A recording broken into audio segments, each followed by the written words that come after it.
Mga minamahal kong mga kababayan, nakikita po ninyo yung pattern sa mga nagdaang araw.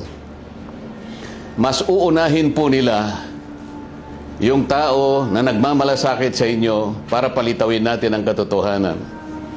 Ngunit yung taong nasa likod ng lahat ng kasalanan ito ng pagnanakaw, hanggang ngayon ay wala pa po silang ginagawang pag-uusig.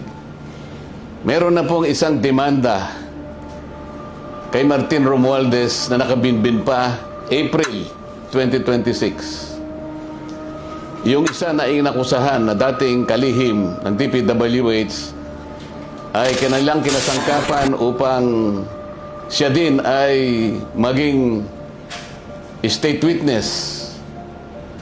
At siya yata ang gumawa ng paraan para ma-discharge siya sa kanyang naunang asunto.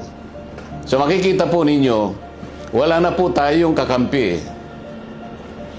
Ang kasalanan ko lamang po yung paglingkuran kayo, kung kasalanan pong matatawag yan, na humarap sa kanila ng buong tapang para sa ganon ay malaman ninyo ang totoo.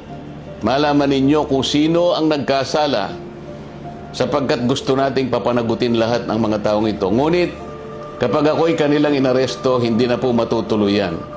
Akala po nila ay maililibing ito sa limot. Ang isa pa pong inaasahan nila ay hindi na po ako makakasali doon sa impeachment proceedings na nakatakda pong magsimula sa susunod na linggo. Sa mga tweet, 2 ibon sa isang putok, mga kababayan. So talagang maliwanag na planado po ito, mga kababayan, kasi 2 linggo bago nagpahayag ang ating ombudsman, sinabi na rin ni Ping Lacson na tila siyam pa na senador ang makukulong. Parang alam na niya ang mangyayari.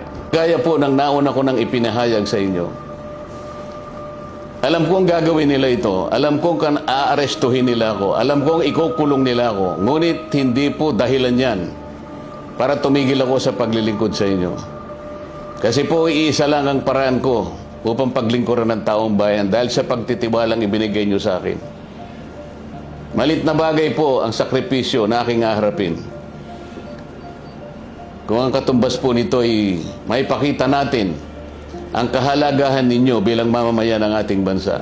Kahit po sa mahirap na kalagayan natin ito, mga kababayan, pinakikiusap ko sa inyong lahat, huwag po tayong pumayag na basta-basta na lang nila baluktutin ang katwiran. Alam ko po ang promotor nito ay ang ating ombudsman, sapagkat nung kami po ay nagtatalo-talo sa bulwagan ng Senado, isa sa amin ang nagsabi na sometimes we have to bend the law. At sumagot po yung ombudsman nang tinanong siya kung tama ang kanyang sinabi. Alam na po ninyo kung yung sinagot niya. Yes, sir. Huwag po tayong pumayag na gano'n ang mangyari. Kahit ano pong mangyari, ilaban po natin ang katwiran. Dahil ang katwiran po ang magpapalaya sa atin. Ito ang magbibigay sa atin ng tagumpay bilang mamamayan at bilang isang bansa.